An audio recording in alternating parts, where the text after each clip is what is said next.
Vamos continuar a nossa reunião. Agora tem a palavra o deputado Wu Jogi. Obrigado, senhor presidente. Excelentíssimo senhor chefe do executivo, boa tarde a todos.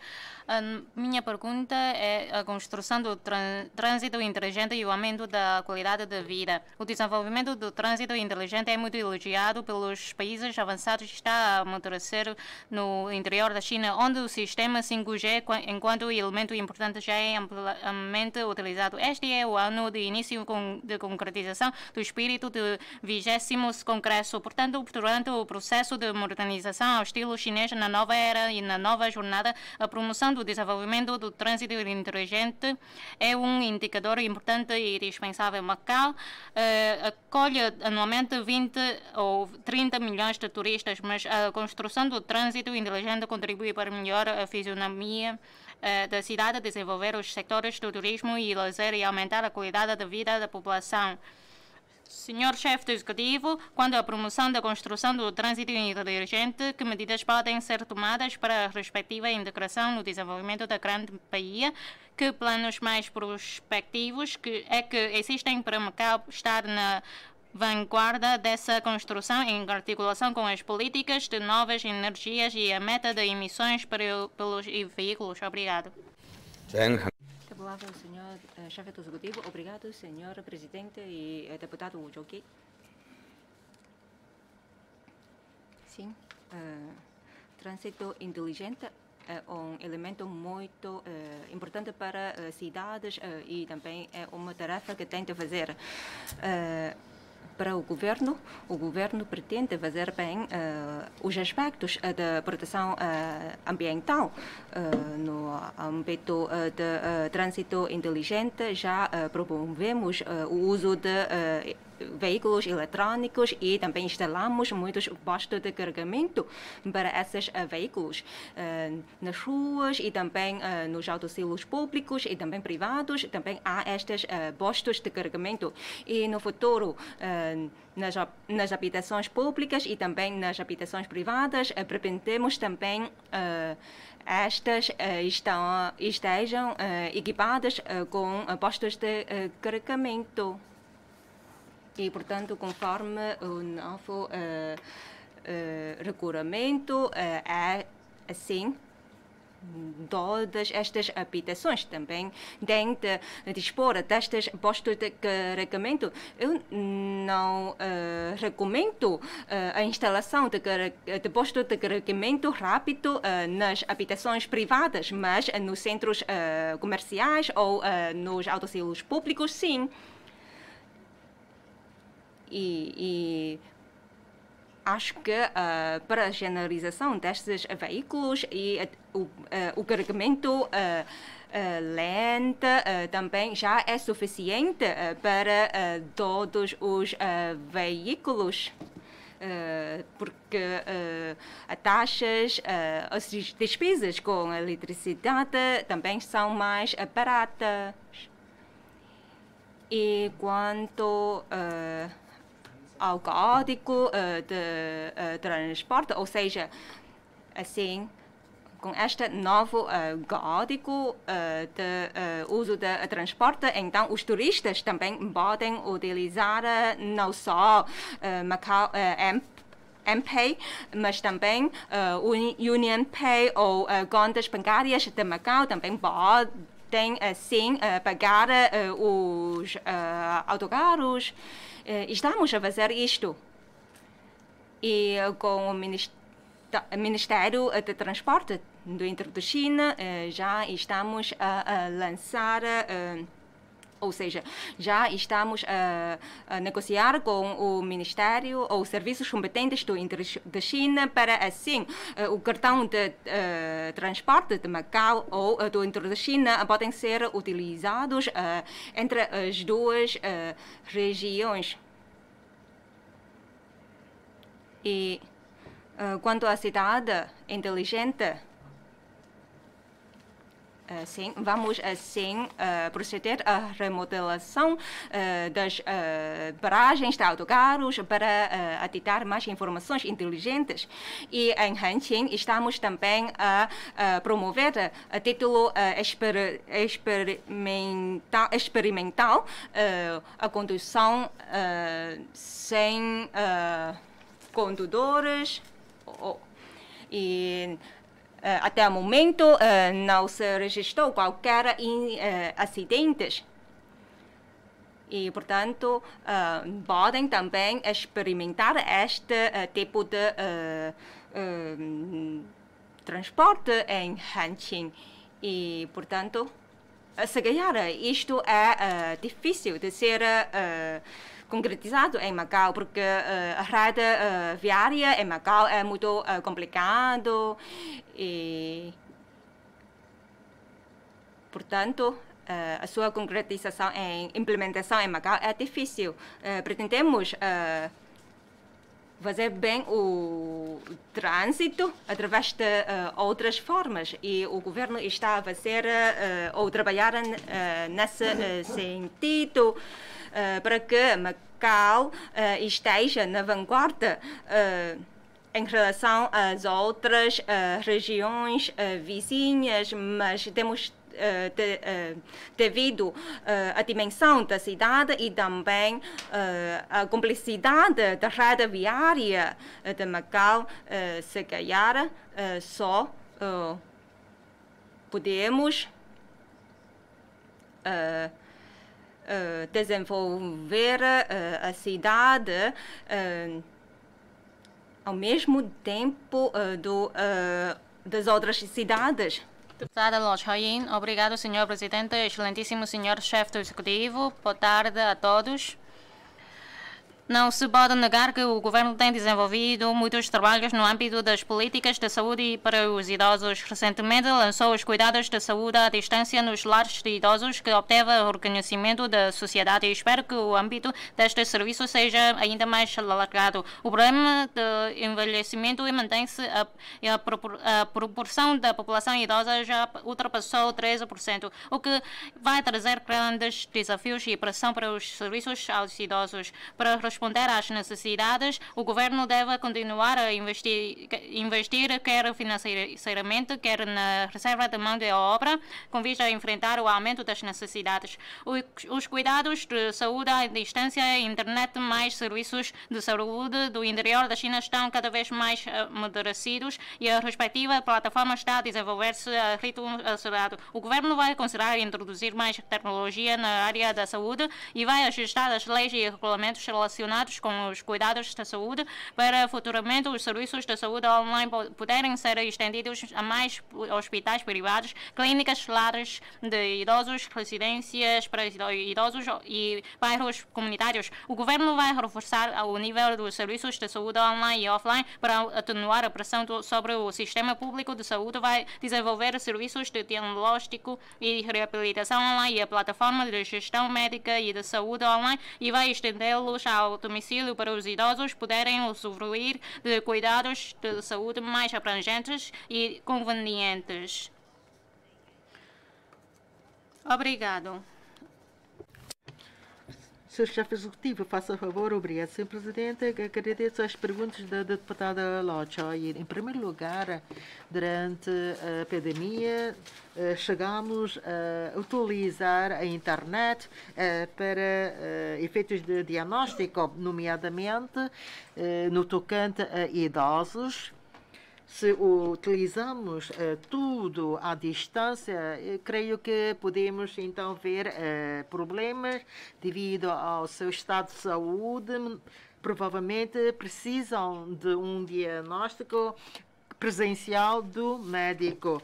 Naturalmente, os idosos também muito se preocupam com a sua saúde. Quando conseguem dialogar com o médico, ficam mais descansados. Daí que temos que tratar deste problema de uma forma humana. Naturalmente, tente então ficar à fila, à espera do médico e depois só pode conversar com o médico através do computador ou da rede. Provavelmente isto não é muito bom para os idosos. por isso são muitas as questões envolvidas nesta matéria. E por exemplo, na medicina, na medicina tradicional chinesa, ainda requer mais uma conversa presencial. E, se for possível,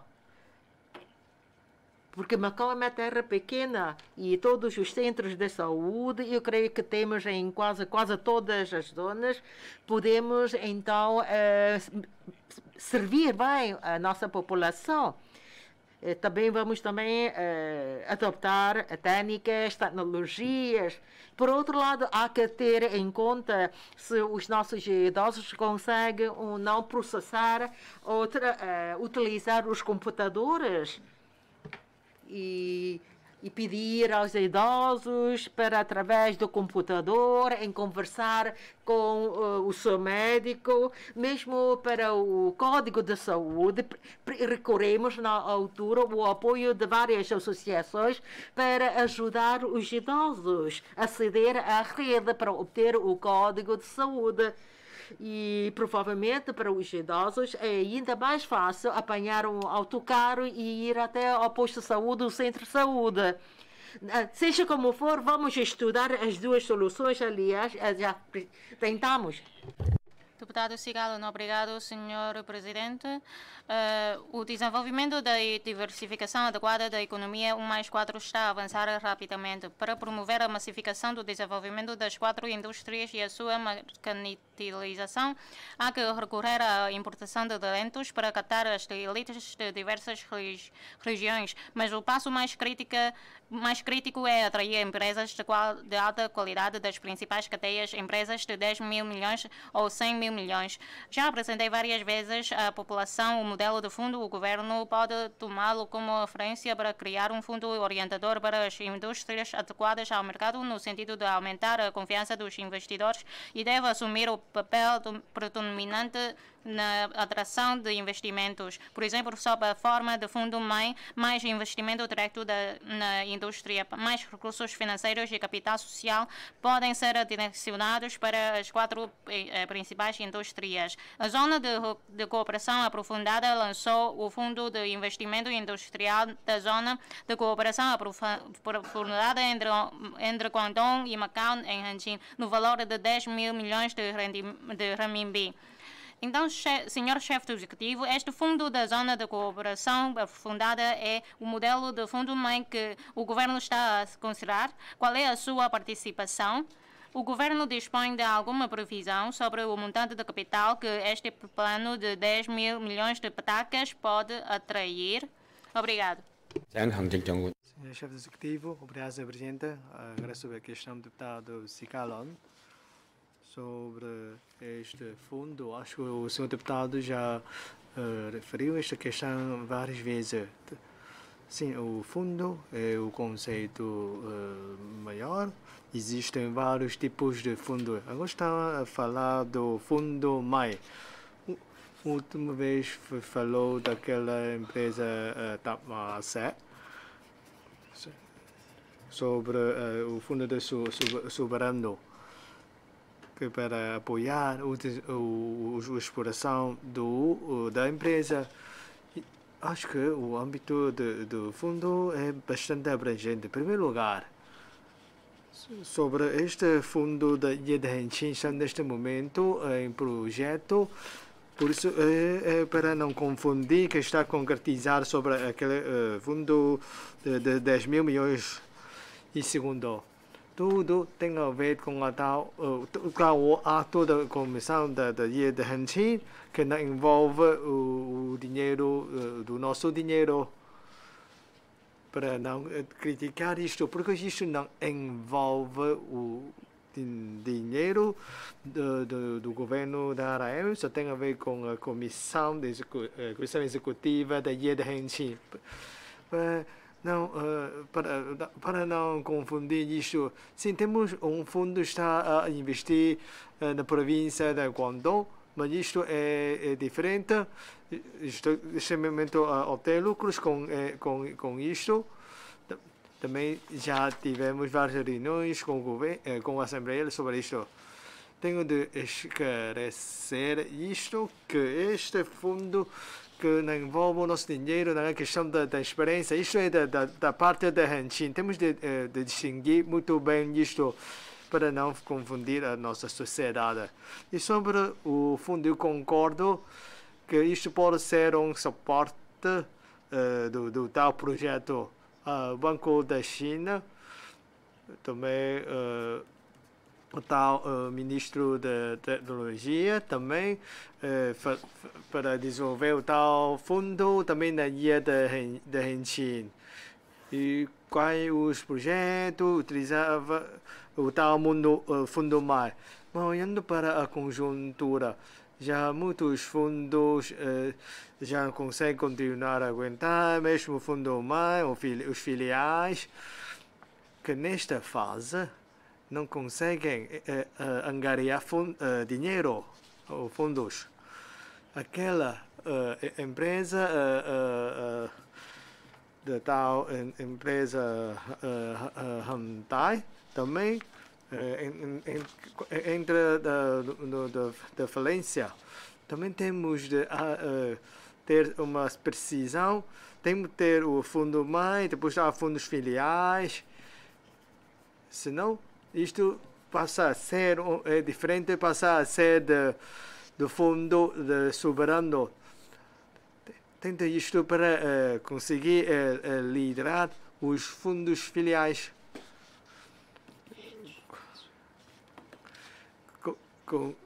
Depois de ter aumentado os capitais, conseguem desenvolver as empresas. Sim, tem que ter este fundo, mas agora não é agora. Está neste momento ter uns planos, projetos, mas também depende do timing. Senão, não. Todos os fundos também encontrar dificuldade, depois de ter dinheiro, também tem de investir nos fundos filiais e em outras empresas. E também como a falência dos bancos, porque muitas vezes o dinheiro também tem de emprestar para dar empréstimo. Então, senão pode haver uma corrida do banco. Isto, e assim, nesta fase, vamos planear os fundos de Macau. Aliás, primeiro tem que obter a concordância dos senhores deputados. Pode haver um debate ou uma discussão deste assunto. E depois de aprovar, é que vamos fazer uma consulta pública junto da sociedade. Isso também tem a ver tem uma relação com o Fundo Soberano. As pessoas também querem cooperar com o governo, não restam muito dinheiro neste momento. E por isso vamos ter muita cautela com os assuntos ligados aos fundos. Primeiro, tem de haver uma liderança própria do mercado. O mercado é que vai conseguir atrair outros fundos. E já foi. E neste momento estamos criar o tal regime dos fundos. E assim, com os fundos para investirem nas 4 principais indústrias. E também os bancos também não precisam de fundos. Acho que só 3 indústrias. Principalmente há um risco da parte da tecnologia e para os centros da indústria também não há grandes problemas. Deputado Leilão Wang, obrigado, Sr. Presidente, excelentíssimo Sr. Chefe do Executivo, para responder às necessidades das diversas camadas sociais. O Governo está a implementar a política de habitação de 5 níveis e a investir muito na construção e planeamento da habitação econômica e social. E implementou a candidatura permanente à habitação social Agora, as frações T1, o tempo de espera é de cerca de 1 ano. Apesar disso, é de salientar que os candidatos à habitação social pertencem à classe mais baixa, portanto, nem vale a pena falar de 1 ano, quando 1 mês de espera já significa despesas pesadas com a habitação. Muitas famílias da lista de espera esperam que o governo retome o plano provisório de atribuição de abono de residência e agregados familiares da lista de candidatos à habitação social. Quando a habitação econômica, segundo a orientação geral e as prioridades governativas para este ano, vai ser aberto um novo concurso, mas ainda não foi divulgada a data. Muitos residentes acham que o atual modelo de candidatura não permanente dificulta os seus planos habitacionais e o desenvolvimento profissional. Segundo o estudo sobre a política de habitação para fins residenciais divulgado no ano passado, a oferta vai ser superior às necessidades de habitação estimadas para 2025. Senhor chefe do Executivo, quando é que o governo vai realizar o concurso para a habitação econômica? Segundo estudos e previsões, então o governo vai rever a lei da habitação econômica para concretizar a candidatura permanente e os candidatos puderem tomar com uma data para ter as frações para apoiar as famílias vulneráveis. Então, o governo vai ponderar tomar a atribuição de abono. Obrigado. Faço favor, senhor chefe do Executivo. Obrigado, senhor presidente. Obrigado também pela questão do senhor deputado Leilão. Bom, ora, em relação ao novo concurso da habitação econômica, em 2023, neste ano, nós já agendamos então o concurso público para a habitação econômica. Neste ano vamos ter. No último ano, por que nós não realizamos? Porque os 5 terrenos são destinados à construção da habitação econômica, social, perdão, e neste ano vamos então já realizar os concursos para a habitação econômica. Ora, para a habitação social, até 7 de agosto de 2023, as pessoas que passaram na avaliação e também medidas, temos 4.000 então candidatos admitidos e dos quais 1.600 já acederam à casa. Portanto, o tempo de espera médio é de 1 ano. Portanto, por enquanto não estamos a ponderar a retoma do plano provisório de atribuição de abono de residência, porque temos então 5 ou 4 então habitações sociais em construção. Já conseguem satisfazer as necessidades respectivas. Portanto, podem ficar descansados. Segundo os nossos estudos, acho que já podemos então proceder à respectiva distribuição. Ora, naquele terreno da antiga central, já teremos essa habitação. Portanto, a habitação social, acho que o problema já está resolvido. A habitação econômica, teremos então já um novo concurso neste ano e no próximo ano então vamos destinar mais 5 frações, mas só que isto depende do concurso a realizar neste ano para decidir qual será o do próximo ano. No ano passado, então, as pessoas também estavam preocupadas com essa situação e todos, se acharem a habitação intermédia não ser ainda necessária, ainda podemos suspendê-la, porque a lei da habitação intermédia também foi então solicitada pelos senhores deputados para aqueles que não consigam uma habitação econômica. Ora, se acharem não necessária a habitação intermédia, podemos não fazê-la, não há problema. Mas temos já todos os planos, temos lei e se for necessário construímos. Se não, não fazemos. Mas temos uma promessa para a sociedade. Então vamos ver como é que será a situação da candidatura para deste ano. E temos tantas obras de construção. Mas ora, a lei temos que fazer, não é? Temos os planos, temos que fazer, porque a habitação intermédia é uma habitação privada. A pessoa pode candidatar-se para uma e outra, e há essa possibilidade de dualismo. E a habitação intermédia é uma coisa, que é uma propriedade privada. Ora, a habitação econômica tem sempre a sua natureza permanente que deve ser sempre vendida ao governo. Social, a habitação social já tem o seu caráter permanente e também já há habitações sociais em construção. E também não é uma dificuldade para a atribuição, mas o mais difícil é a construção daquelas cavas, aquelas 3 então cavas, que demorar mais tempo. Aquelas outras então andares, né? 40 andares acho que foram construídos durante meses. Portanto, já estamos a ter um andamento muito satisfatório, já instalamos as janelas, etc. Temos essa nova modalidade de construção de pré-fabricado, portanto, essa modalidade é mais fácil, diferentemente do passado. E, portanto, depois da montagem, já tem que logo se tem já uma habitação pronta. Não é uma grande dificuldade, porque na zona A conseguem ver as obras lá. Não é uma coisa ainda em papel, mas já está concretizada, porque depois da construção ainda temos que destruir as casas para as pessoas, não é?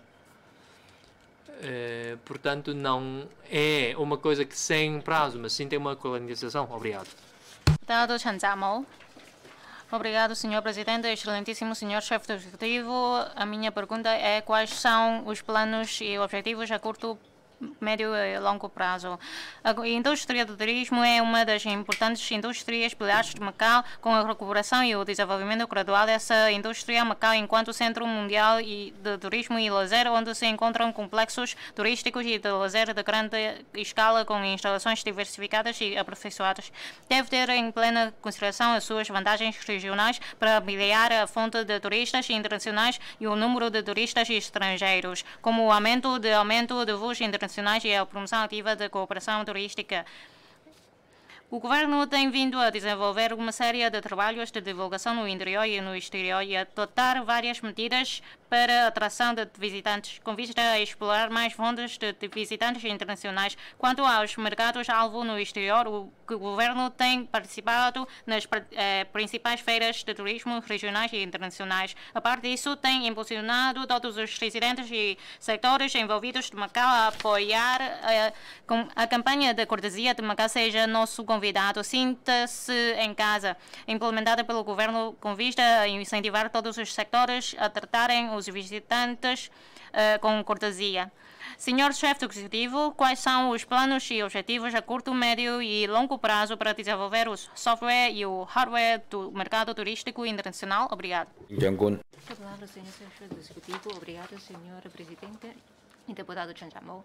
Sim, fontes de turistas internacionais são exigências que temos de concretizar, mas, francamente, a nível internacional, muitos países, a sua situação econômica não é boa, com alta inflação, até chegar a dezenas por cento, e, portanto, as pessoas têm menos vontade em viajar. E quanto aos voos internacionais, só 60% recuperaram. E os bilhetes de voo são caros, segundo a publicidade.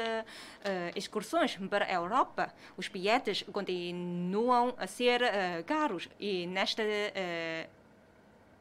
situação é difícil captar turistas internacionais, mas mesmo assim temos de fazer isto. Estamos a construir complexos turísticos e de lazer, etc. E mais. Os turistas do interior da China só recuperou menos de 10% face a 2019. Podemos fazer esta análise tendo em conta os dados, portanto, esperar os países estrangeiros esperam que as nossas pessoas vão lá E agora, os turistas da China podem ainda ser um suporte para o setor de turismo, por exemplo, dos países da Ásia Pacífico. E, portanto, Macau vai trabalhar ou vai fazer bem os trabalhos nesse sentido. E a curto, médio e longo prazo, nós fazemos bem ações de promoção e divulgação destinados aos mercados-alvo no exterior. E quanto aos hardware e software, as nossas condições não são piores do que outras, mas sim bastante bons.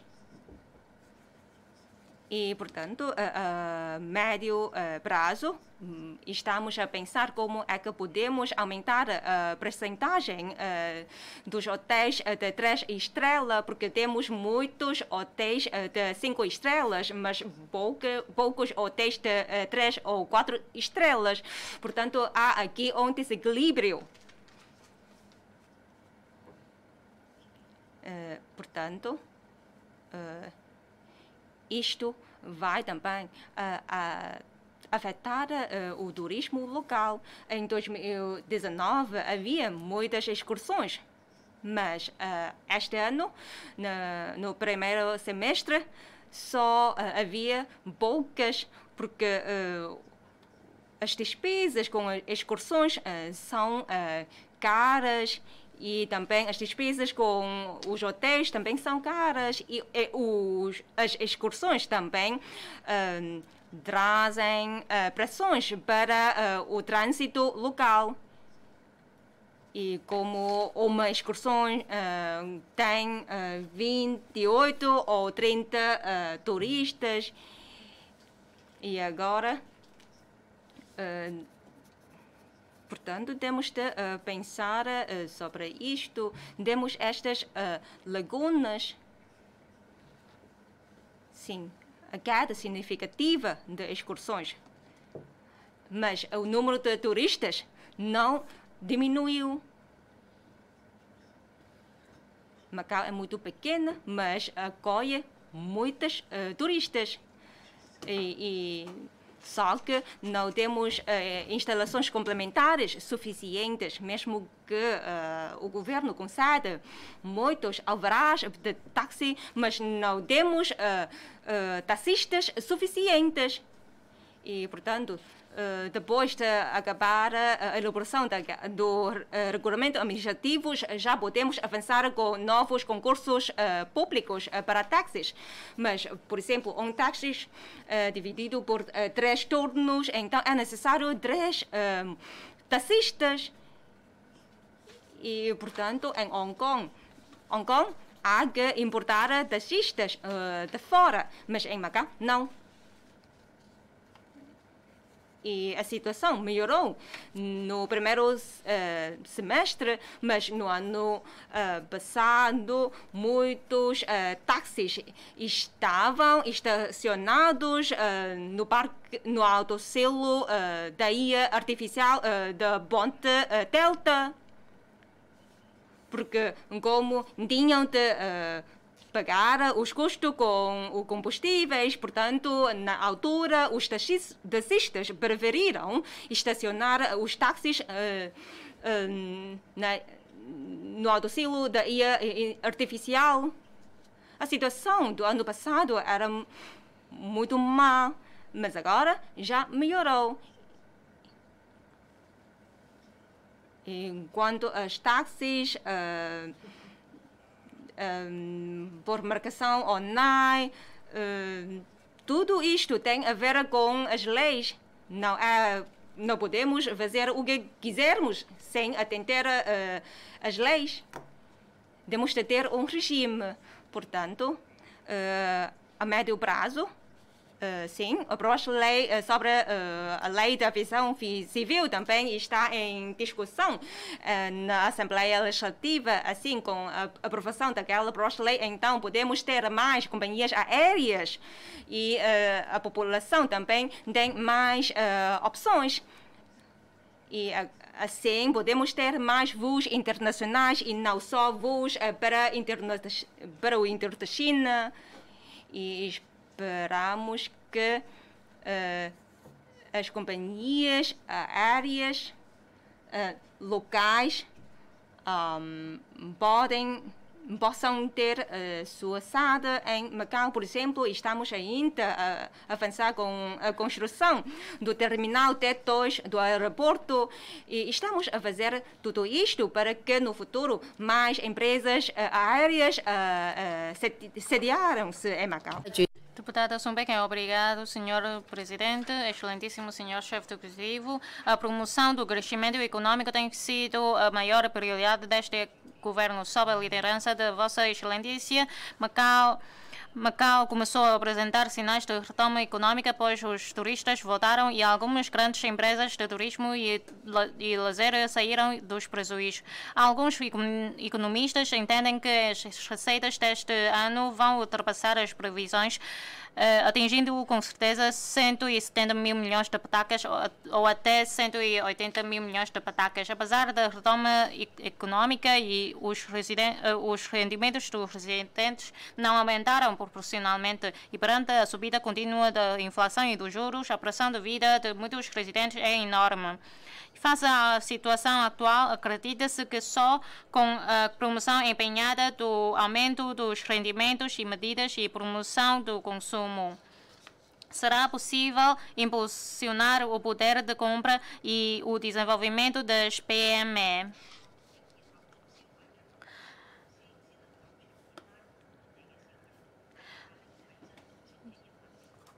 E, Sr. Chefe do Executivo, além do aumento do salário mínimo, de que medidas dispõe o Governo para aumentar os rendimentos dos residentes? Eu concordo completamente com vista a elevar a qualidade da vida da população. O Governo deve ponderar o aumento da pensão para idosos e dos salários dos funcionários públicos e apoiar o setor privado, incluindo as 6 concessionários do jogo, e aumentar os salários. Vai fazê-lo? O Governo deve considerar voltar a lançar iniciativas para incentivar o consumo, em parceria com os setores de restauração e venda a retalho, a fim de promover plenamente o consumo e apoiar as PME. Obrigado. Senhor Chefe Executivo, faça favor. Obrigado, Sr. Presidente. Agradeço as perguntas do deputado Sumbecken. Algumas das suas perguntas, já a respectiva resposta foi dada, por isso não vou repetir. Quanto ao aumento da pensão para idosos ou as outras prestações, também temos então um mecanismo definido. Se ultrapassar os 3%, então temos, porque podem então consultar. E daí que nós temos que trabalhar segundo o mecanismo definido. E quanto ao cartão de consumo e outras medidas, há pouco já expliquei muito bem, nós não vamos adotar medidas generalizadas. Se os idosos tiverem dificuldades, temos também o IAS e temos medidas residuais que podem ajudar os nossos idosos. Portanto, o governo tem, de fato, um mecanismo residual para ajudar os idosos. E temos diferentes medidas para o efeito. Para as PME também temos medidas. Vamos continuar a dar a implementação a essas medidas. O senhor secretário-lei também está a estudar e acompanhar de perto a situação. E da parte do governo vamos dar todo o apoio para suportar o funcionamento do mercado. Mas agora, para garantir o consumo, eu creio que através de uma aposta por parte do governo para garantir o consumo no sentido de manter o funcionamento do mercado, eu creio que nenhum governo vai fazer isto. E daí que, enquanto governo, quanto a este aspecto, vamos então assegurar as necessidades das pessoas carenciadas, das pessoas que precisam de apoio. E também apelamos às concessionárias de jogo para acelerar o salário, aumentar o salário dos seus trabalhadores, mas para as PME, também não sei, só podemos apelar, porque se conseguirem ter bons negócios, naturalmente as PME também vão então aumentar o salário dos seus trabalhadores. Por último, o essencial, temos de ser realistas e pragmáticos. Não devemos então dizer coisas em que não somos capazes de as concretizar. Este não foi nunca o nosso princípio. Deputado Elton B., obrigado, Sr. Presidente. Excelentíssimo Sr. Chefe do Executivo, boa tarde a todos. O meu tema de hoje tem a ver com as funções de Macau enquanto plataforma de serviços para a cooperação comercial entre a China e os países de língua portuguesa. De acordo com o rumo de desenvolvimento definido nos 14º Plano Quinquenal do país de Linhas Gerais de Planeamento para o Desenvolvimento da Grande Bahia e o 2º Plano Quinquenal da RAIEM, e ainda a construção da Zona de Cooperação Aprofundada, Macau desempenha um papel importante no desenvolvimento do país. Senhor Chefe do Executivo, qual é o plano do governo para melhor desenvolver as funções de serviços para a plataforma entre a China e os países de língua portuguesa com vista à integração na dupla circulação, ou seja, na nova conjuntura de desenvolvimento do país e a promoção da cooperação bilateral e multilateral entre o interior da China, Macau e os países de língua portuguesa? Que novas medidas vão ser lançadas? Obrigado. Senhor Chefe Executivo, obrigado, Sr. Presidente. Agradeço pela questão do deputado Elton B. Sobre a base de desenvolvimento entre Macau e os países de língua portuguesa. Há bocado também já falei. E este ano vamos retomar as visitas. E o primeiro passo fomos ao Portugal. Tivemos contato com o presidente, o primeiro-ministro, o ministro da Economia, para reforçar o nosso diálogo entre os dois lá. E o presidente de Portugal também falou que vai dar apoio ao nosso fórum de língua portuguesa.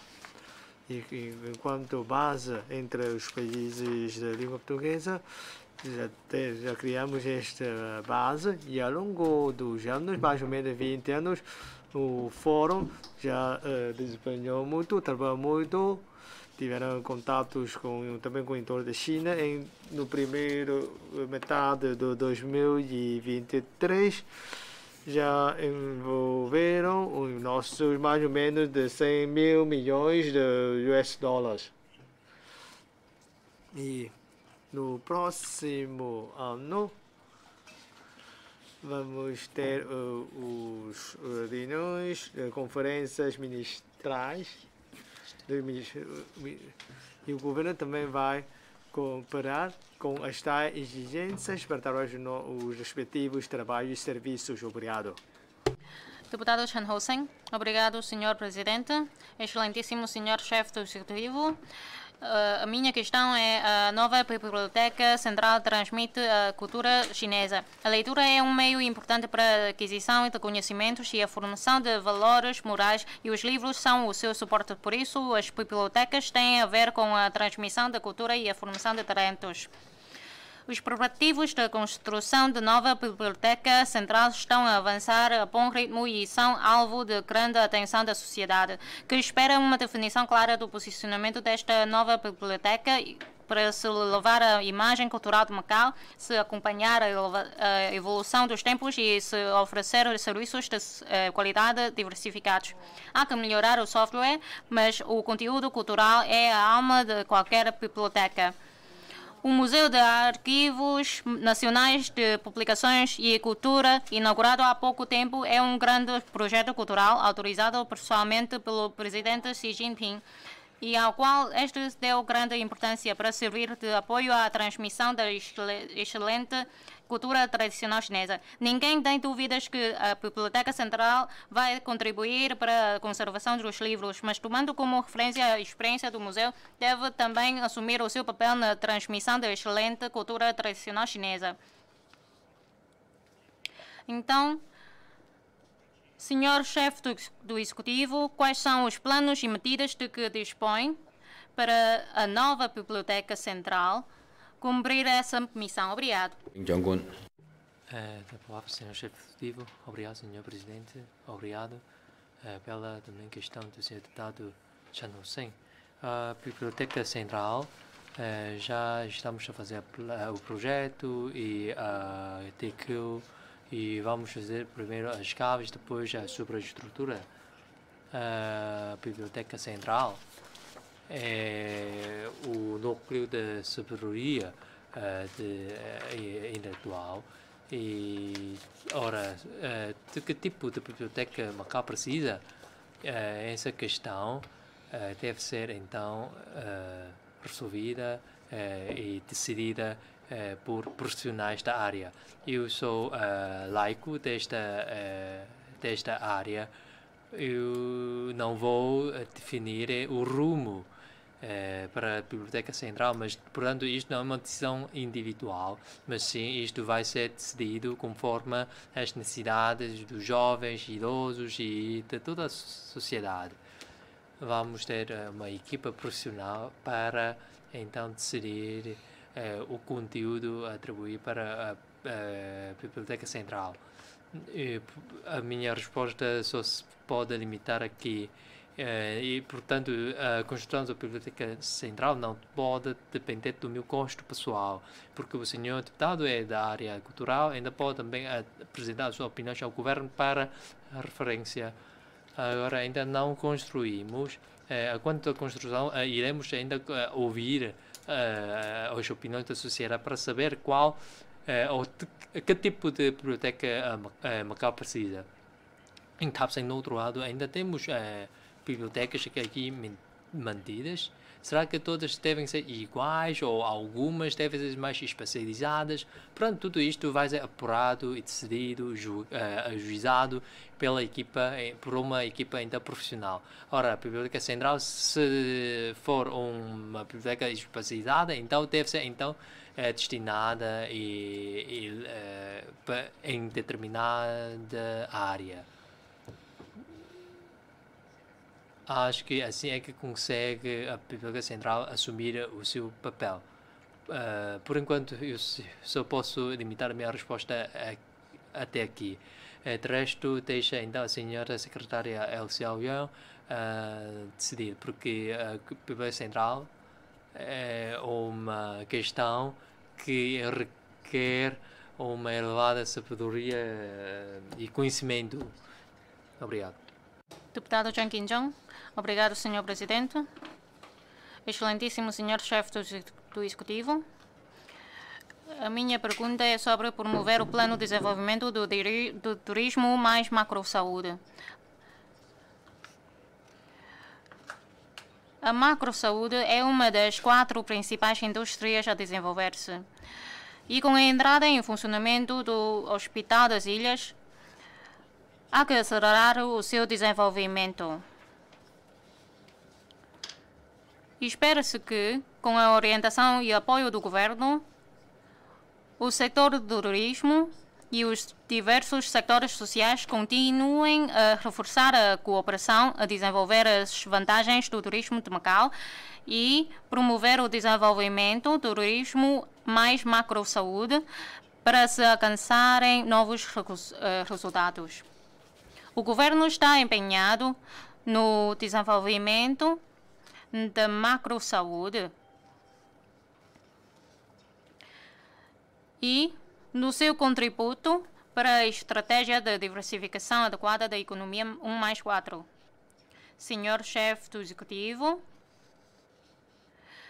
de que políticas e orientações dispõe o governo para acelerar o desenvolvimento da macro-saúde, para promover o turismo mais macro-saúde, para impulsionar a construção de Macau como centro mundial de turismo e lazer? Obrigado. Palavra ao senhor chefe do Executivo. Obrigado, senhor Presidente e deputado Zhang Qinzhong. Back Health, turismo mais Back Health, o rumo do nosso desenvolvimento. E, portanto, Macau em termos de complexos integrados e também incentivamos as empresas privadas a desenvolver esta indústria. A lei da medicina tradicional chinesa que foi aprovada e com isto também foi criada a Direção dos Serviços de Gestão Farmacêutica. Portanto, já foram concluído o registro de 118 medicamentos tradicionais chineses. Portanto, mais de 20 medicamentos tradicionais chineses já conseguiram registro. E em países lusófonos da África, também estes medicamentos estão a ser exportados para estes países e também estes medicamentos também estão em venda no interior da China.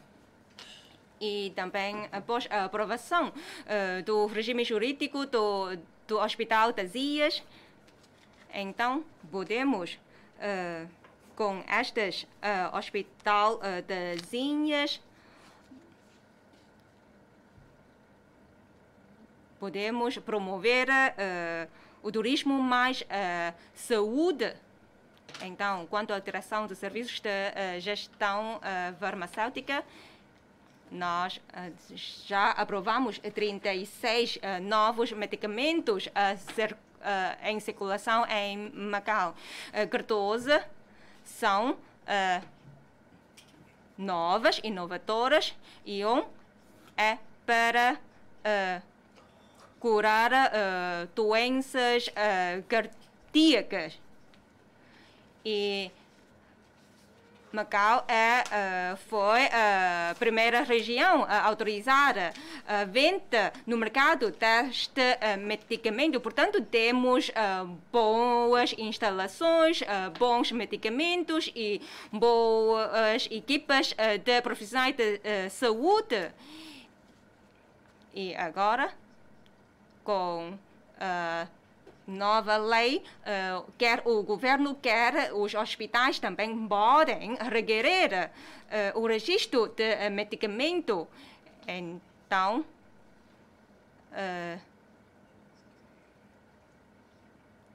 assim, com isto, podemos promover o uso ou circulação destes novos medicamentos. Portanto, agora há cada vez mais novos medicamentos que podem curar cancros ou tumores, etc. E, portanto, são medicamentos necessários ao tratamento de doenças graves. Estamos a fazer isto, estamos a desenvolver esta indústria. Então, com estas boas condições, já temos uma base sólida para atrair as pessoas das regiões vizinhas para se deslocarem em Macau, para aceder aos serviços médicos. Portanto, é uma vantagem de Macau. E assim podemos ter mais medicamentos que podemos utilizar sem estarmos sujeitos às limitações dos importadores.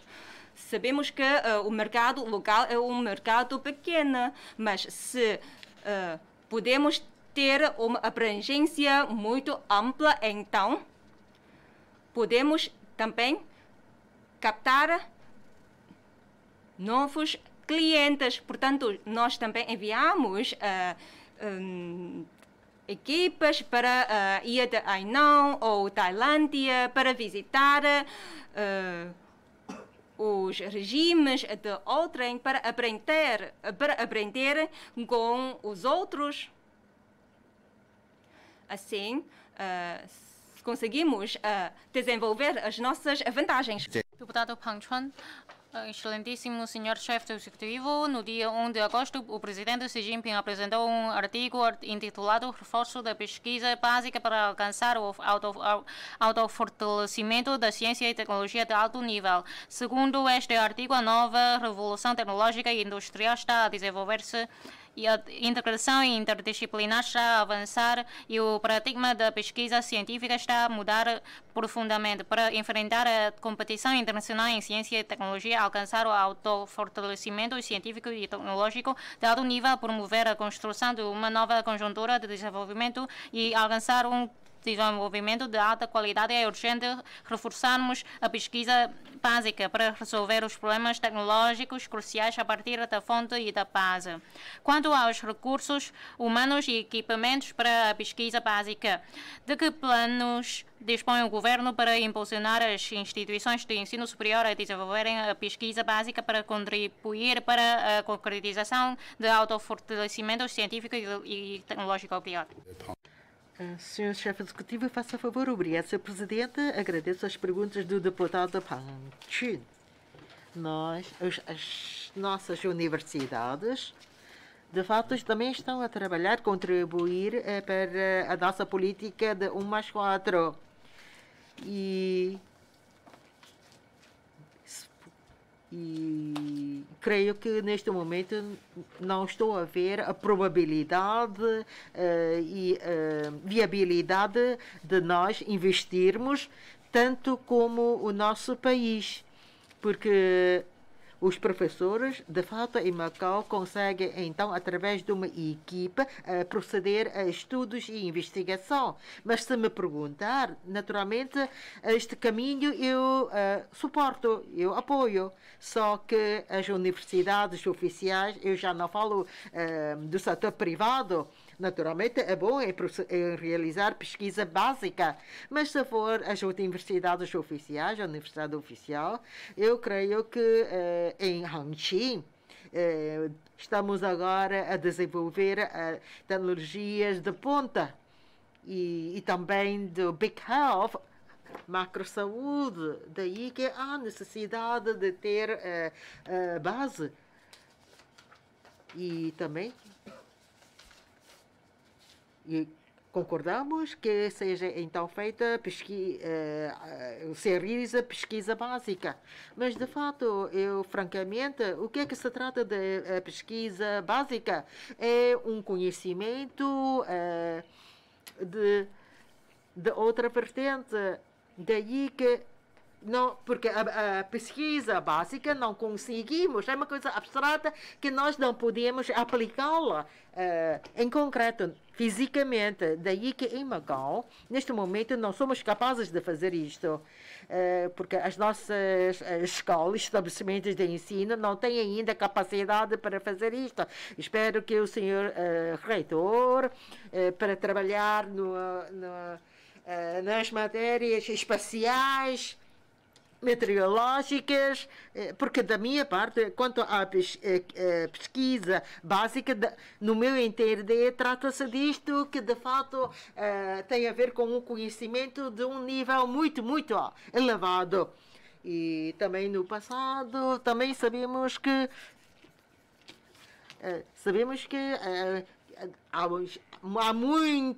há muitos resultados que estamos a obter neste momento, passaram por um século de dezenas de anos.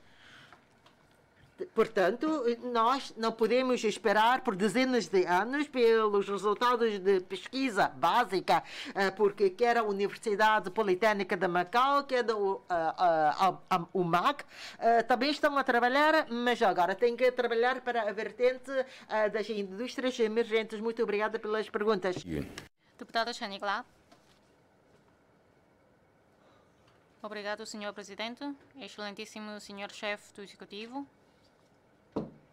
A macro-saúde é uma das importantes indústrias emergentes a promover para a concretização da estratégia de desenvolvimento diversificado 1+4, definida pelo governo. No entanto, para promover o desenvolvimento das indústrias emergentes, é extremamente importante aperfeiçoar a legislação complementar correspondente.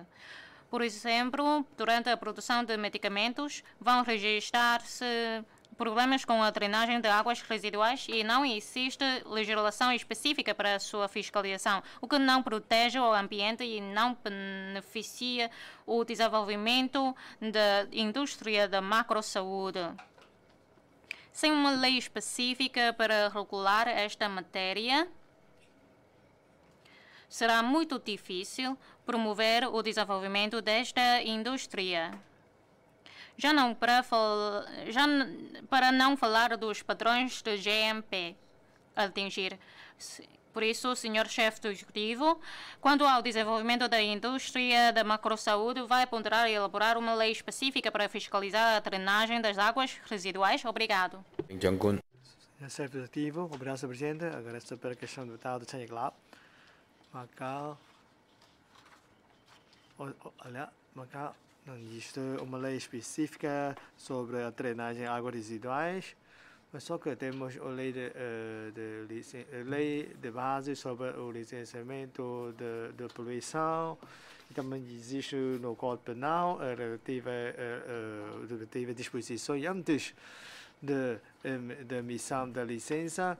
Isso, os projetos que são ligados à drenagem de águas residuais, vamos fazer uma pesquisa, só assim que vamos emitir a tal licença. Não vamos, por causa da drenagem de águas residuais, temos que criar uma lei própria para a matança de suína. Também precisamos de uma lei específica. Temos uma lei em geral para incluir os respectivos assuntos. Para a cozinha também pode haver a tal produção, porque e já temos uma lei em geral e pode ficar descansado, e antes da emissão da tal licença também tem de corresponder os tais condições de nível do ar, do ruído, etc., que vai ser emitido a tal licença. Obrigado. Deputada Lamutho. Obrigado, Sr. Presidente. Excelentíssimo Sr. Chefe do Executivo, a minha pergunta é sobre como elevar a transparência das ações governativas. Nos últimos anos, muitas obras do governo suscitaram dúvidas na sociedade. Por exemplo, o projeto de construção da estátua de Cunham na barragem de Caxá, orçado em 42 milhões de petaques, cujas obras de fundação já foram iniciadas e adjudicadas sem nada ter sido divulgados, mas as informações sobre o campo de aventuras apenas foram divulgadas depois da minha interpretação, e o orçamento da estátua de Cunham foi suspenso devido às fortes vozes da sociedade. E mesmo que o seu orçamento tenha aumentado de 230 milhões para 1,4 mil milhões de petaques, mas o governo anunciou que vai utilizar 530 milhões de petaques para a construção de um edifício residencial para especialistas no Hospital das Ilhas. A economia de Macau ainda está numa fase de recuperação. O governo exigiu aos serviços e organismos públicos. Então, o orçamento anual do PIDA não é divulgado ao público, e esta falta de transparência leva a sociedade a questionar os novos projetos quando não são lançados pelo governo, pois o governo não tem acesso a todas as informações. E é difícil criar um ambiente para a discussão racional. Assim, com vista a concretizar o objetivo de elevar a transparência das ações governativas, como é que o governo vai criar um mecanismo que permita a plena discussão social e a escutação da opinião pública antes de promover as políticas? Obrigado. Faço ao senhor chefe do executivo, obrigado, senhor presidente, obrigado também pela questão do senhor deputado Lam Yutho. Ora, a estátua Cunham já ouvimos muitas vezes para o aumento dos postos então turísticos. A criação também visa então satisfazer essa necessidade. Ora, a criação desta estátua visa para fazer isto, ter mais um posto turístico. E se não quiserem, então podemos suspender Então, em vez de haver uma controvérsia, ora, se não houver uma transparência, por que nós ainda disponibilizamos essa informação na página eletrônica? Durante a pandemia, muitas pessoas então também queriam construir ou solicitaram então a construção de uma estátua Kunham. Muitas pessoas até queriam doar sem necessidade, sem a participação do erário público. Nós ainda temos esse recurso financeiro de 40 milhões para essa construção.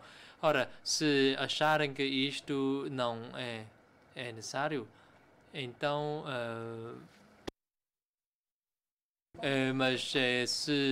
então podemos suspender. Ora, em Haksan nós tínhamos esse projeto de criar uma estátua de Kunham ou até Buda ou outra também ideia, mas só que as outras então soluções também requerem outros elementos complementares. Se for Kunham, basta ser uma estátua direcionada para o mar, já é suficiente.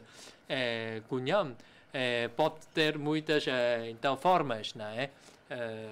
Portanto, quanto a esta questão, Macau tem a estátua Kunham na Península de Macau. Ora, em Guana também é adequado haver uma estátua Kunham no sul. Na cidade de Sanya também por causa de uma estátua Kunham que foram atraídos muitos turistas. Ora, senhor deputado Lamito, achas que lá é um labirinto? Então, se achar isto, então podemos deixar fazer isto.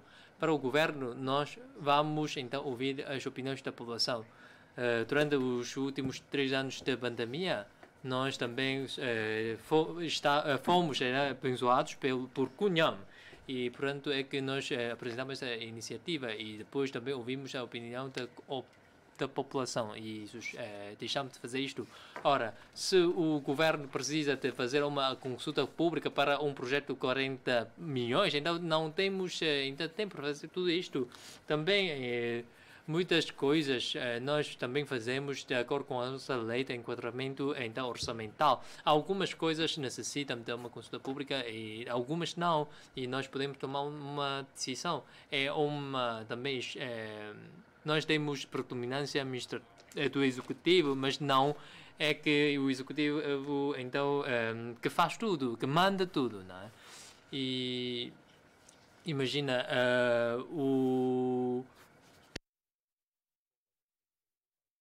E também temos outros campos em que se faz agricultura para as crianças. Nós temos esse terreno tão bom, não será melhor nós aproveitar esse terreno de mais de 100 mil então, metros quadrados para os jovens? Se não assim quiserem, então também tudo bem. Podemos destiná-lo para outra finalidade. Nós aqui nós temos que fazer mais alguma coisa para os jovens. Ora, quando apresentamos a iniciativa, também recebemos a vossa oposição. Sim, o orçamento de 1.400 milhões, sim, é elevado. O senhor secretário André Jong também assim acha, mas sim, é uma estimativa só, não é? Depois, nós temos que ter uma avaliação do valor PQ ou QS. Temos várias formas para então ter essa precisão do valor assim estimado. Nós temos essa experiência, porque na zona A também fizemos muitas obras, nós também demos muita experiência. O IAM não tem muita experiência em fazer isto. Só consegue fazer esse cálculo com base, por cada metro quadrado, para fazer uma estimativa. No futuro, acho que podemos ter muita redução. Peço desculpa, Sr. Deputado Choi Sai-Peng, nós não podemos não fazer, né, uma cidade marina de que vai custar muito e ainda temos que ter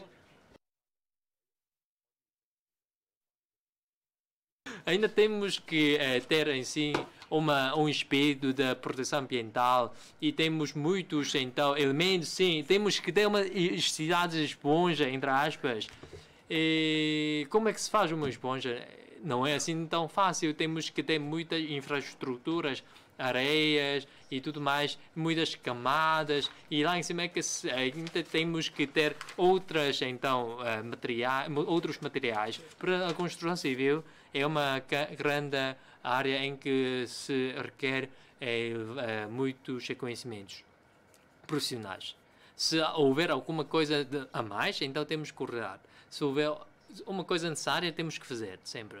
É a nossa ideia. A Zona A, aquelas propostas ou adjudicações também conseguem ver que as empresas privadas nem conseguem fazer isto. Nós temos experiência de conseguir isto. Todos podem saber, não é? Muitos representantes do sector da construção civil. Nós temos, então, esses critérios muito apertados.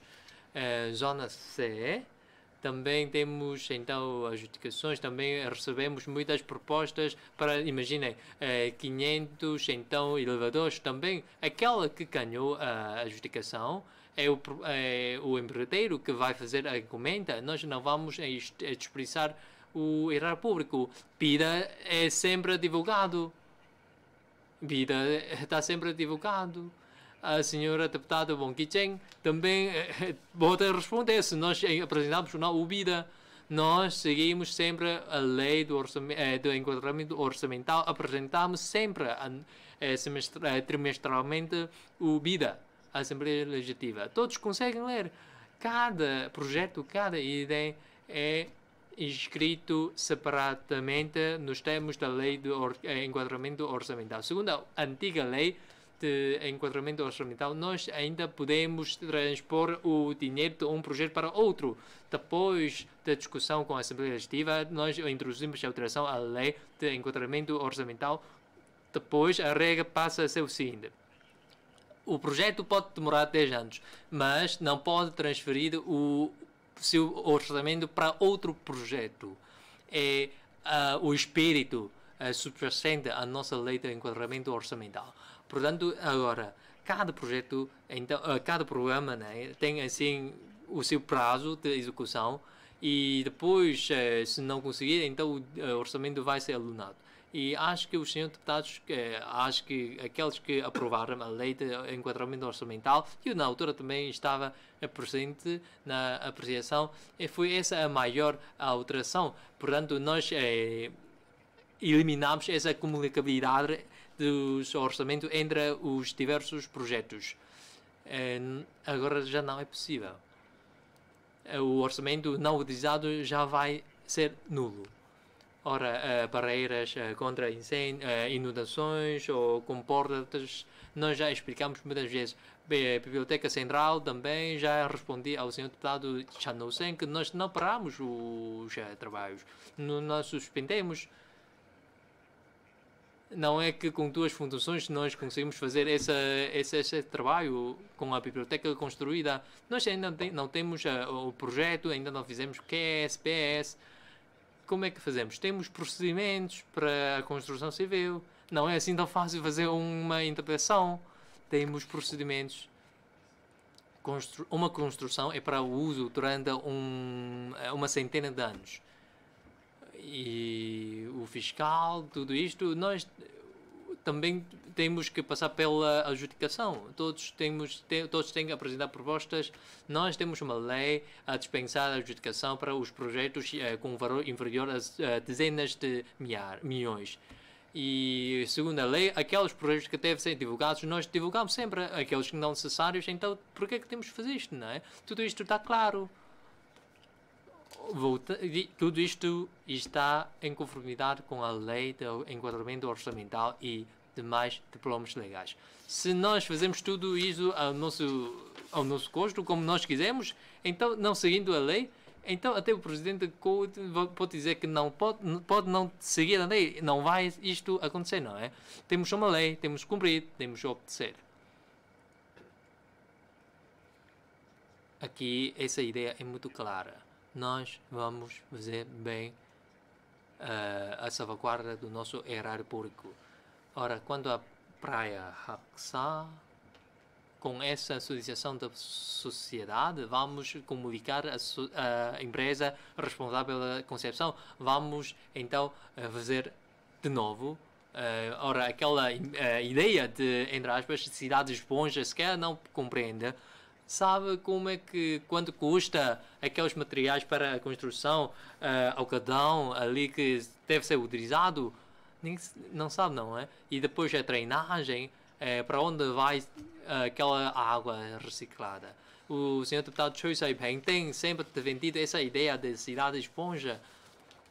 Nós precisamos desta ideia para a proteção ambiental, mas só que na praia Haxa não é necessária esta construção. Ainda não temos Big Hill, nós não sabemos os pormenores. Só depois de Big Hill é que conseguimos então fazer isto, juizar, né? Ora, o senhor está a criticar com base nessa estimativa, não consigo responder. Se calhar depois vou ter uma coisa diferente, completamente diferente. Não há comparação, não é? Temos de ser cautelosos na gestão financeira. Não é uma responsabilidade só do senhor secretário André Jung, mas sim também minha. Não estou a empurrar as responsabilidades para outra. O IAM já esclareceu, né, a sociedade. Hoje também eu estou questionado, né, pela Assembleia Legislativa. Eu estou também a esclarecer. Cada um tem a sua competência, atribuição. Cada um é diferente. O IAM, quer dizer, o trabalho do IAM não vai ser explicado por mim, por chefe executivo, né? Não é impossível, senão eu tenho que cá estar todos os dias para explicar. Bem, temos que ter essa racionalidade e raciocínio. Eu posso responder às questões dos senhores deputados. Eu sou franco, eu nada a esconder, não é? Eu não tenho nada a esconder. Isto é simples. O nosso objetivo é para os jovens. Canídromo também. Algumas opiniões? Temos que fazer um jardim para os residentes. Se dizerem não, então podemos não fazer. Canídromo também, ali o projeto também tem mais de 1.000 milhões. Ali também é um jardim para os residentes. Ora, Haxa é um jardim, um parque para os jovens. Ora, é raro que nós tenhamos um terreno dessas para os jovens. Nós ainda temos a granja Oscar para os residentes, para a agricultura e tudo mais. Ora, esse terreno temos que fazer a mesma coisa e depois as pessoas vão dizer que são as coisas repetidas. Ora, acho que podemos ter alguma novidade, né, para os jovens. É só isso. Aqueles dois terrenos de mais ou menos 50 mil pés quadrados. Aqueles dois terrenos são aqueles jardins para os jardins. Até eu queria fazer cave para o skate na cave daqueles jardins, seguindo os padrões internacionais, porque agora não há esse recinto. As pessoas têm que fazer isto em Shenzhen. Nós agora temos terreno, temos espaço para isto, ainda porque é que nós não construímos para os jovens poderem aproveitar? É uma coisa que temos que fazer, não é? Temos políticas para os jovens, para o seu desenvolvimento. Ora, uma coisa diz que temos que poupar o erário público, outra coisa também está contra. Então não precisamos de fazer nada, não podemos fazer nada. A omissão é mais simples, sempre. Quer que o governo seja um governo que não faça nada. Nós tomamos todas as decisões de forma prudente. É difícil haver um espaço com cerca de 50 mil pés quadrados. Ora, aqueles jardins nós vamos então fazer um recinto para skate com os padrões internacionais no sentido de destinar aos jovens. Eu já estou a anunciar. Não digam que depois eu não faço nenhuma consulta pública. Ora, se houver algumas opiniões de oposição, então podem apresentar. na Assembleia Legislativa deve haver mais debates. Vocês, senhores deputados, também podem, então, apresentar as opiniões. As obras do bem-estar da população não são necessárias. Ora, linha leste do metro ligeiro, sim, já é. Porque sem isto as pessoas não há meio para as suas discussões. Na altura também houve opiniões de criticar isto como desperdício público, mas se não o fizer, como é que nós fazemos? Naquela zona vivem mais de 90 mil pessoas. Ali temos que ter essa instalação, não é? Até estamos ainda a pensar estender essa linha para outros sítios. O governo pode fazer nada. É melhor a omissão, sem fazer nada. E assim também não precisa de explicar nada. O governo, ao fazer uma coisa, temos que assumir as nossas responsabilidades. Temos que ter em conta todas as classes, todos os residentes de Macau. Canidromo é um exemplo. Ora, temos que criar parque de estacionamentos naquele projeto da Haxa, não é? E depois a granja de Oscar também dizem que não há parques também para as pessoas lá irem. Ora, é difícil, é fácil criticar, mas temos que ser pragmáticos. Criticar é fácil. Ora, para tomar decisão, isto já é diferente. Temos que ter essa empatia. Eu peço uma empatia a todos. Temos que pensar o que nós podemos fazer, o que nós podemos contribuir para a RAE. Depois da adjudicação, a concessão daqueles dois terrenos, nós teremos um espaço de 50 mil pés quadrados. E lá embaixo teremos cavas para a construção de recintos de skate. Então, se opuserem, então é melhor me avisarem e depois nós já podemos suspender o projeto. Porque senão, depois nós avançamos e teremos ainda de suspender por causa da vossa oposição. Nós estamos a pensar e fazer para os jovens. Temos sempre o slogan a dizer que o desenvolvimento do jovem é sempre o nosso objetivo, mas só que ao fazer uma coisa, nós somos criticados por ter desperdiçado o erário público. Não podemos fazer isto. Temos que ter elementos complementares para os jovens. No Canidromo, algumas opiniões. Eu peço agora apresentarem opiniões. Se houverem, então façam favor, então o senhor secretário Raimundo a responder às reuniões. Agora já temos aquela pista para então fazer corrida. Podem fazer, não é? Não há problema. Podem fazer joguem, corrida. O que não tem é o parque de estacionamento. Ali o projeto também custa mais de 1.000 milhões. E depois, por favor, não critiquem que seja desperdiçado o erário público. Possam agora apresentar a vossa oposição. Quer dizer, as obras do bem-estar da população, tudo bem.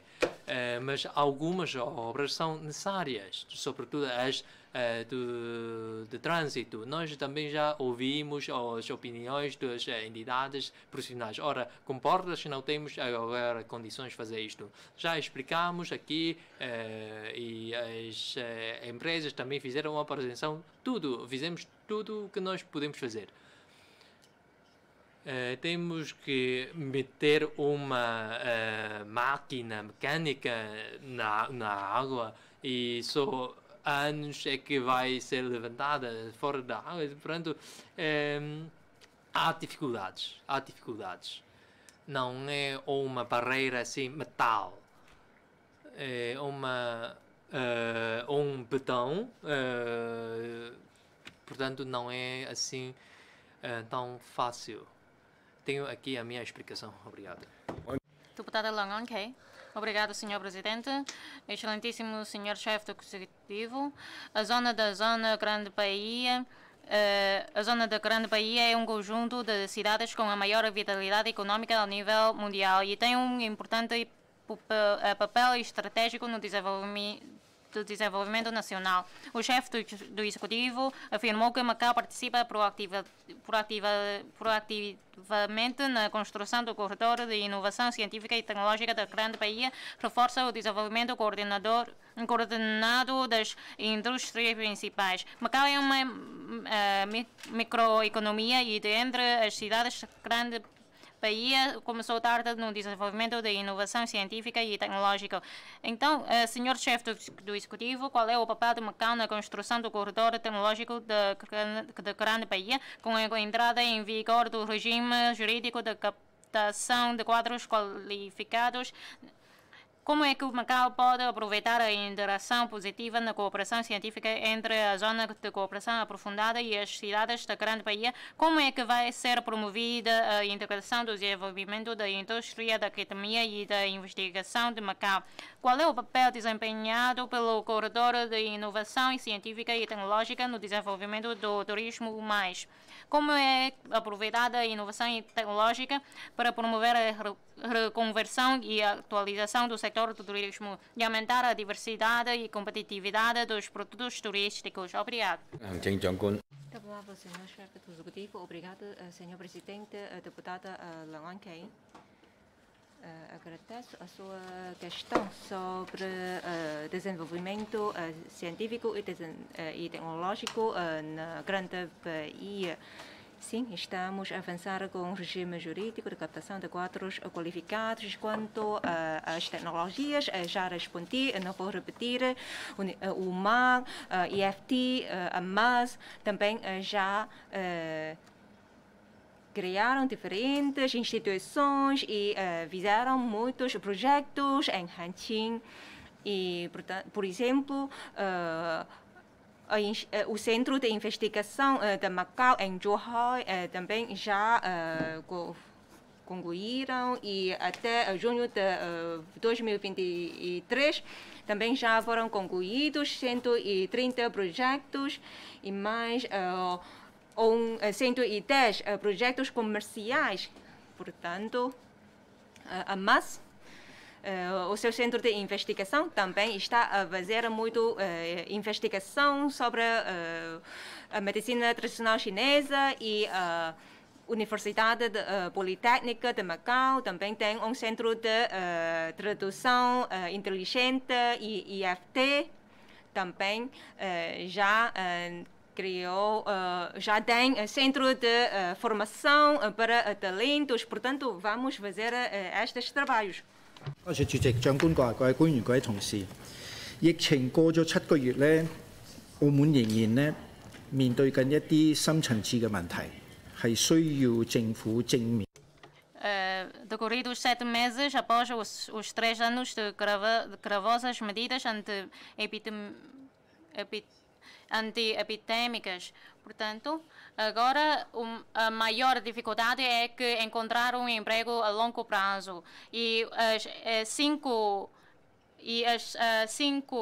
empresas de jogo também não prestam os trabalhos permanentes. E os juros de bancos também estão a aumentar, o moral dos funcionários públicos está muito baixo, e também não foi tratado este acontecimento. Portanto, com base nestes problemas, sobretudo no caso de bullying, que é cada vez mais grave, será necessário adotar mais regras ou políticas para proteger os trabalhadores, por exemplo, garantir estes trabalhos, e com o aumento dos juros não há agora qualquer medida para aliviar a pressão dos trabalhadores. Quanto ao moral baixo dos trabalhadores da função pública, e isto é causado pelo tratamento injusto. Qual é a sua opinião sobre isto? Obrigado. Faça favor, Sr. Chefe Executivo, agradeço, Sr. Presidente, e também as perguntas do deputado José Pereira Coutinho. Então, espero que o Sr. Secretário possa, então, tomar nota, porque tem muitas questões que têm a ver com os funcionários da função pública. Daí que vou pedir ao Sr. Secretário André João para tomar conta das suas questões e dar uma resposta por escrito assim. E no que diz respeito aos empregos de longo prazo ou de curto prazo, eu acho que, se calhar, o seu secretário, o senhor deputado, não tem os dados concretos, não é?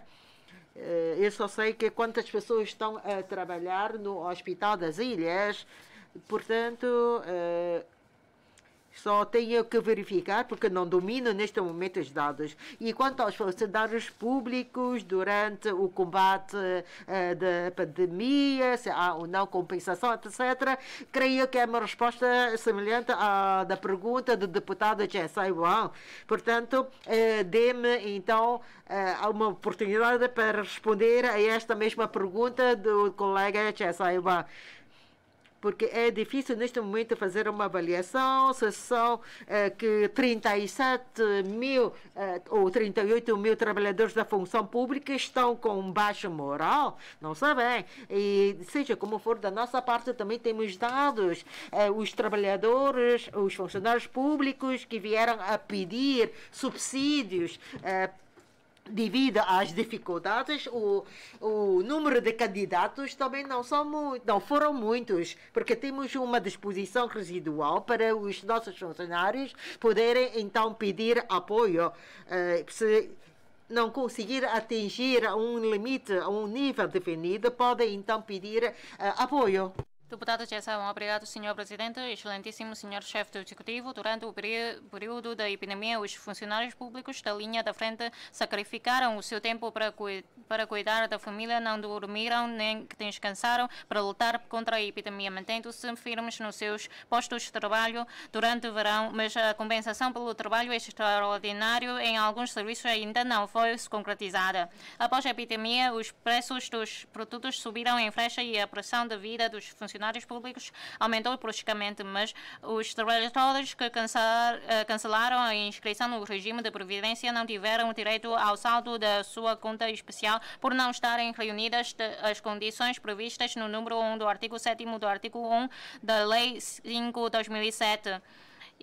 Isto é, cujo contrato de assalariamento termina em virtude da morte, limite de idade e incapacidade para o trabalho ou não renovação do contrato por parte da administração, é atribuída uma compensação pecuniária. E mais, nos termos do número 4 dos artigos 40 da Lei 8/2006, não foi possível ter direito ao saldo da conta especial. Então, Sr. Chefe do Executivo, face à subida dos preços dos produtos, a falta de concretização da compensação das horas extraordinárias, etc. Então, o que é irracional vai ponderar quanto antes a atribuição de uma compensação pecuniária, seguindo o exemplo de Hong Kong, isto é, lançar uma proposta de aumento salarial dos funcionários públicos e revela a lei para que os funcionários que cancelaram a inscrição do regime de previdência possam também ter o direito ao fundo. Obrigado. Chefe Executivo, obrigado, Sr. Presidente. Obrigado à questão do deputado Jessai Wang. Primeira pergunta sobre compensação durante o período do Covid. Que, segundo os meus dados, que isto segue-se o tal regime de horas extraordinárias, vai ser começado um período de dedução. Neste momento, a maior parte dos funcionários já foram compensados e são uma maioria que vão ser compensados.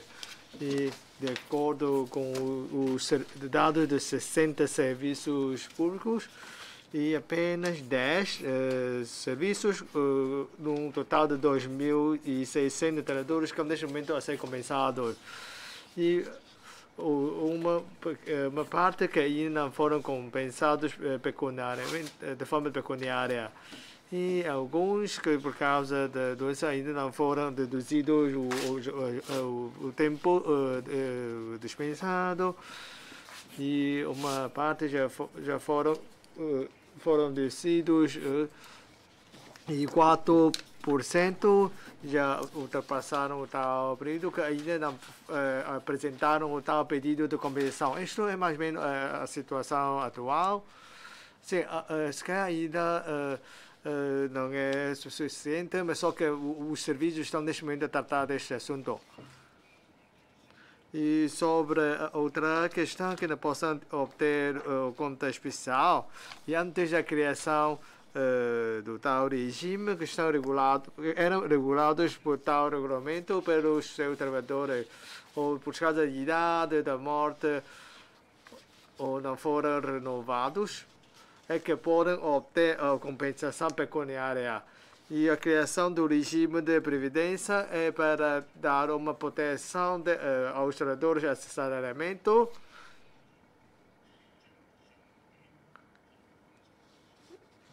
E que o tal compensação vai ser transferido à conta especial, só que tem de corresponder às condições de tal regulamento administrativo, é que podem obter a tal quantia. E com esta condição, no momento da criação do regime de previdência, já foi tratado, por neste momento não é o momento para rever a tal lei.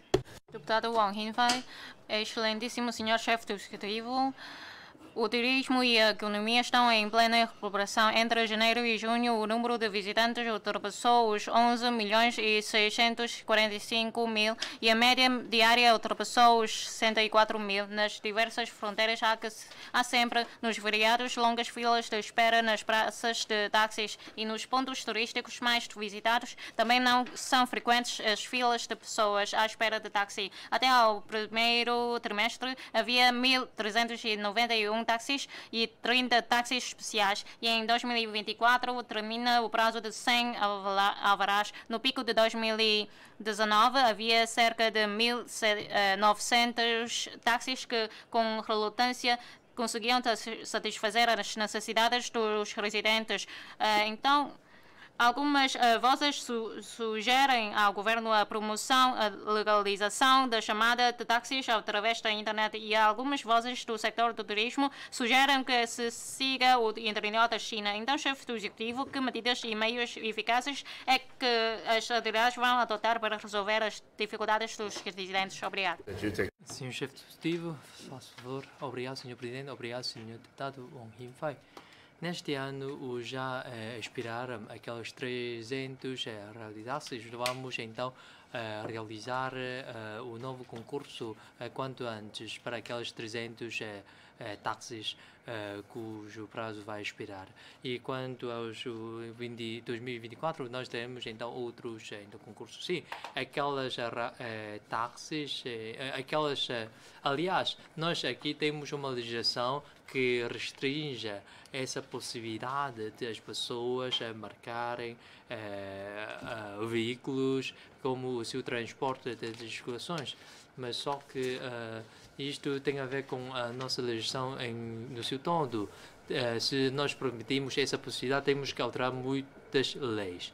E estamos ainda a ouvir as opiniões do sector em causa, porque isto ainda, aliás, tem que ouvir o sector. Temos que gerir bem o sector das táxis, mas também não podemos deixar que todos os veículos possam ser então transporte para os residentes e turistas, porque também temos que salvaguardar a sua segurança, porque é uma situação diferente do Intra-China. Nas regiões vizinhas também há essa possibilidade. Também o caso não foi bem muito sucedido.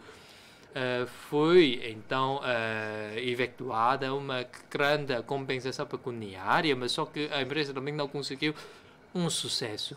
No Intra-China também. Então aqui quem é que vai pagar esse dinheiro? O governo não terá essa capacidade para sustentar essa então atividade. Nós vimos algumas empresas que desta área, elas têm que investir muito. Não é assim uma coisa tão simples. espero que agora temos aqueles radiotáxis e os táxis pretos. O sector também está a pensar se é possível uma marcação eletrônica para os táxis então pretos.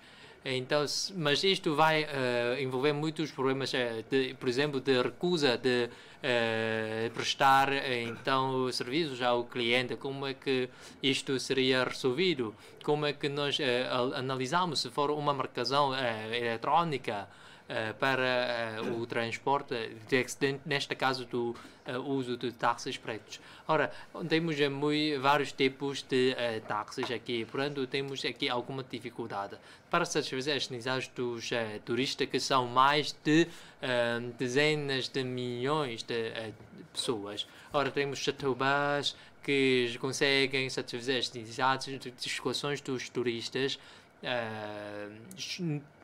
Pela frente, espero que imaginem para os turistas que queiram ir aos portos do cerco, eles sequer teriam alguma dificuldade em fazer isto na Taipa. Ora, depois de dezembro, se nós tivermos já para aquela linha de barra, vamos ver se nós conseguimos fazer isto para facilitar a sua deslocação para, imaginem, ao aeroporto. Vamos estudar. Em vez de eles estar assim uma grande volta de Macau para chegar aos portos do cerco, se calhar com isso conseguiremos resolver as necessidades dos turistas, para onde eles podem apanhar o metro ligeiro e depois ir apanhar outros meios de transportes públicos.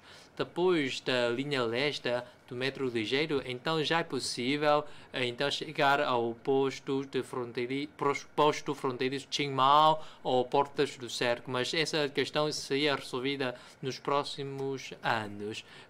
Naturalmente, isto depende da construção da linha leste. Por isso é que temos que fazer essa ligação do metro ligeiro até as portas do cerco. A gente está então a pedir que seja aquela área triangular para os portos do século seja então integrada no posto fronteiriço de Qingmao. Obrigado pela sua questão. O chefe do executivo já respondeu as questões dos 31 deputados.